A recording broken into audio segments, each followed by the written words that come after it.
Hello children, we will be studying about struggle towards freedom. मतलब हमें आज़ादी की तरफ आज़ादी कैसे मिली उसकी स्ट्रगल के बारे में हम बात करेंगे. So first we will talk about pre-British era. India was known as the Golden Bird. India was wealthy and prosperous. India was rich in spices, textiles, precious and semi-precious stones, jewels and pearls. Traders who traded in these products were Arab, Portuguese, Dutch, French and English. अब हमारा pre British era में क्या क्या था कि हमारी जो country थी इंडिया वो गोल्डन बर्ड के नाम से जानी जाती थी और बहुत रिच और वेल्दी कंट्री थी जहाँ पे खुशहाली थी. और हमारे रिच किस किस चीज में थे? स्पाइसेस थे, टेक्सटाइल्स थे, प्रीशियस और सेमी प्रीशियस स्टोन्स भी हमारे यहाँ मिलते थे. और जो ट्रेडर्स थे वो कौन थे जो ट्रेड करते थे हमारी कंट्री के साथ? अरब, पोर्चुगीज, डच, फ्रेंच और इंग्लिश. अब ब्रिटिश इंडिया, अब जब ब्रिटिश आ गए हमारी कंट्री में तो उन्होंने कैसे अब हमारी कंट्री के अंदर रूल किया और चेंजेस लाए. The British were victorious and formed the East India Company in 1600. तो अब जो ब्रिटिश थे उन्होंने हमारी कंट्री के ऊपर विजय पाली थी. They won over our country. और उन्होंने क्या बनाया? उन्होंने एक कंपनी बनाई जिसका नाम था ईस्ट इंडिया कंपनी.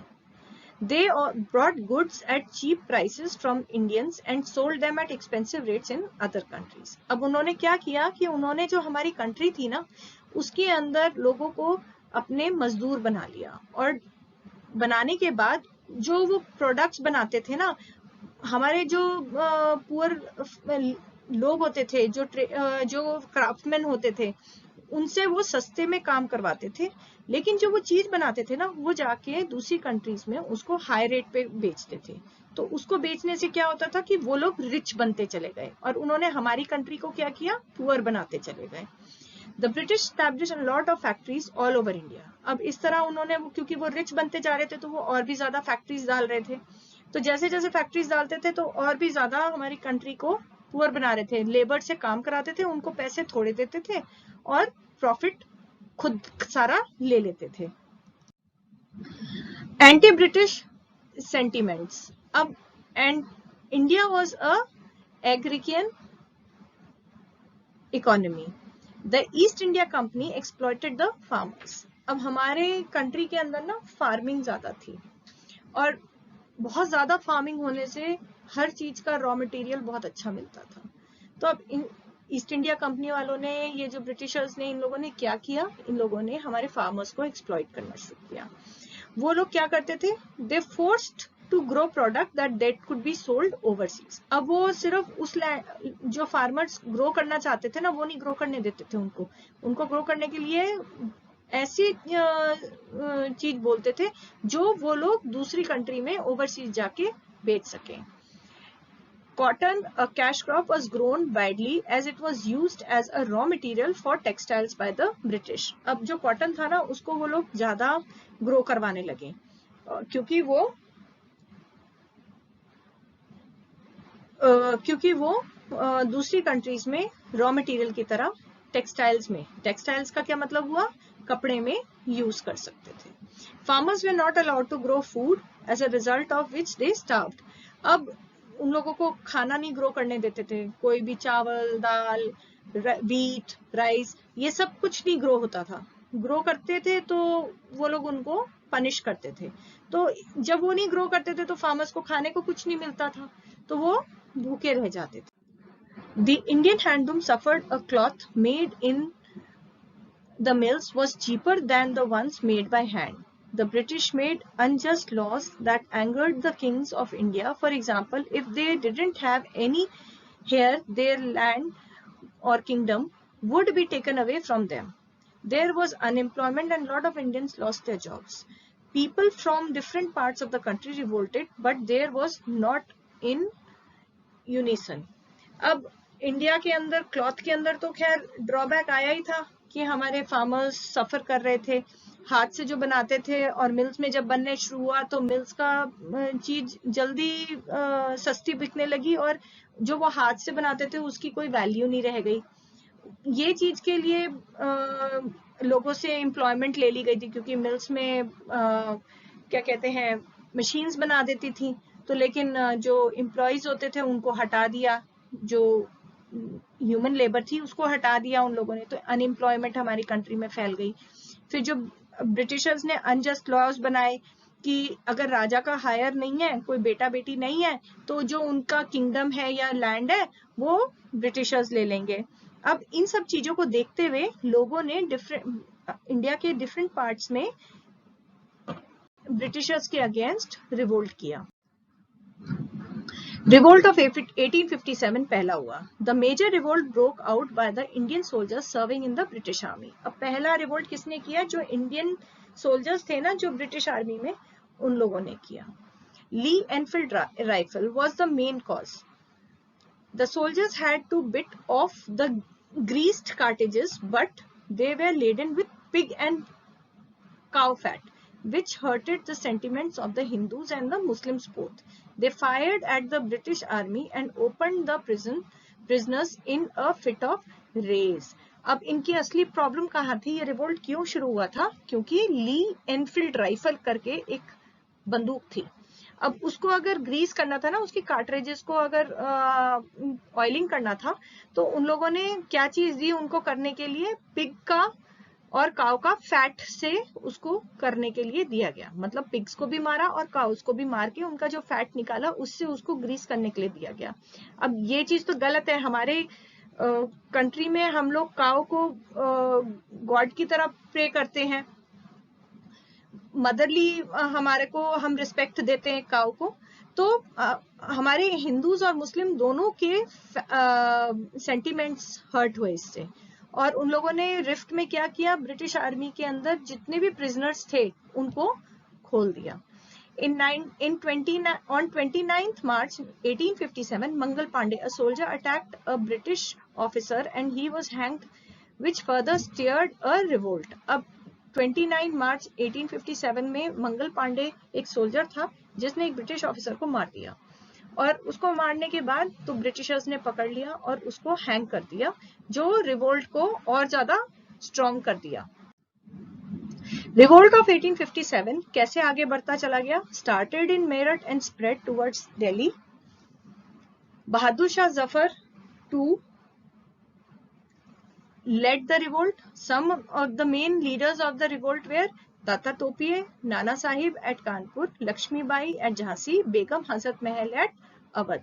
अब ये सब जितने भी लीडर्स थे ना, इन लोगों ने फाइट किया इस चीज के लिए कि रिवोल्ट ऑफ 1857 में।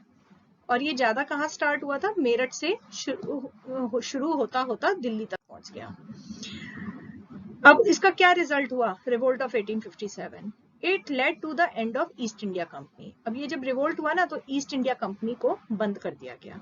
In 1858, the British appointed a viceroy that would rule India on the behalf of the crown.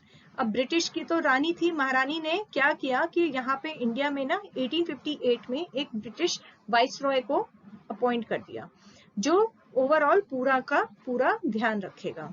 अब वो खुद तो यहाँ नहीं रहती थी, लेकिन उसने अपने बिहाफ पे एक वाइसरॉय को रखा। The Indian rulers were allowed to rule but controlled by the British. अब इंडियन रूलर्स यानी इंडियन राजा वो रूल कर सकते थे, लेकिन उनको रिपोर्टिंग किसको करनी होती थी? ब्रिटिश को करनी होती थी। The Indian people were allowed to practice their own customs. पहले तो ब्रिटिशर्स ने ये सब चीजें खत्म कर दी थी, तो अब इंडियंस को अलाउ हो गया था कि वो अपने कस्टम्स को फॉलो कर सकें, जो भी वो अपना धर्म फॉलो करें, कपड़ा कैसा पहनना है वो फॉलो करें, क्या रिलीजियस प्रैक्टिसेस करनी है उन्होंने वो फॉलो करें। पहले ब्रिटिशर्स ने ये सब चीजें बंद कर दी थी। The Indian realize that if they united they could overthrow the British people. अब इसका क्या रिजल्ट हुआ कि जब ये सब चीजें हो गई, ये रूल्स निकल गए, तो इंडियन लोगों ने क्या रियलाइज किया कि अगर वो एक करके ब्रिटिश के अगेंस्ट फाइट करें तो वो ब्रिटिश लोगों को अपनी कंट्री से निकाल सकते हैं। It failed eventually as the British were more powerful, but with better military strength. अब लेकिन करने को तो इंडियंस कर सकते थे, जो उन लोगों ने बाद में किया है, लेकिन उस टाइम पे वो रिवोल्ट उनका फेल हो गया क्योंकि ब्रिटिश के पास एक्स्ट्रा पावर थी और उनकी मिलिट्री स्ट्रेंथ, यानी कि उनकी और भी ज्यादा पावरफुल स्ट्रेंथ थी, आर्मी उनकी स्ट्रॉन्ग थी। सोल्जर्स एंड रिलीजियस रिफॉर्मर्स, अब वो कौन थे? Some educated Indian realize the evil of the Indian system, caste system, female infanticides, child marriage, sati pratha. Indian reformers कौन कौन थे? राजा राम मोहन रॉय, ईश्वर चंद विद्यासागर, दयानंद सरस्वती एंड सईद अहमद खान। अब हमारी कंट्री के अंदर ठीक है, लोगों को अलाउंस हो गई थी कि अपना अपना कस्टम्स फॉलो करने की, लेकिन इसके अंदर और भी बहुत सारी इवल्स थे इंडियन सिस्टम में। जो लोग पढ़ लिख लिए, ब्रिटिश रूल में जो लोग पढ़ लिए, उन लोगों ने ये चीजों के ऊपर ध्यान दिया। जैसे कास्ट सिस्टम थी, डिस्क्रिमिनेशन था कि भाई ऊंची जात, छोटी जात, इन सब चीजों का डिफरेंस किया, डिस्क्रिमिनेट किया उन लोगों ने। लड़की को मारना, गर्ल को इन्फेंटिसाइड को किल कर देना, छोटेपन में शादी करना, या सती प्रथा कि हस्बैंड के बाद सती हो जाना, ये सब चीजें हमारी कंट्री में बहुत ज्यादा थी। तो इन सब चीजों के अंदर रिफॉर्म लाने वाले यही हमारे लीडर्स थे, राजा राम मोहन रॉय, ईश्वरचंद विद्यासागर, दयानंद सरस्वती और सईद अहमद खान। इंडियन नेशनल कांग्रेस, अब हम इंडियन नेशनल कांग्रेस के बारे में पढ़ेंगे। इंडियन नेशनल कांग्रेस क्या थी? एक पार्टी बनाई गई इंडियन नेशनल कांग्रेस के नाम से, जो 1885 में फॉर्म हुई थी। और ये किसकी पार्टी थी? जहां पे पढ़े लिखे इंडियंस को ने स्टार्ट की थी, लेकिन इसको स्टार्ट करने में एक इंग्लिश मैन का ही हाथ था, A.O. ह्यूम्स करके। उन्होंने ये हमारी इंडियन नेशनल कांग्रेस को स्टैब्लिश किया। इनके फर्स्ट प्रेसिडेंट कौन थे? W.C. बैनर्जी। अब उन्होंने किस चीज के साथ शुरू किया? उन्होंने 72 लोगों के साथ अपना ये नेशनल कांग्रेस शुरू करी, और पहली मीटिंग कहाँ हुई थी? हमारी बॉम्बे में हुई थी। तो फेमस लीडर्स कौन कौन थे इंडियन नेशनल कांग्रेस के? गोपाल कृष्ण गोखले और Surendranath Banerjee. Now children, now you must have understood कि हमारी कंट्री के लिए फ्रीडम स्ट्रगल का पहला स्टेप क्या था। पहला स्टेप हमारा था 1857 वाला रिवोल्ट, जिसके अंदर जब ब्रिटिशर्स ने हमारे ऊपर बहुत ज्यादा अत्याचार करना शुरू कर दिया, दे स्टार्टेड ट्रबलिंग अस मोर, तब हमारे इंडियन सोल्जर्स ने और इंडियन पीपल ने बहुत चीजों के अंदर रिवोल्ट किया और इंडिया को फ्रीडम दिलाई। Thank you.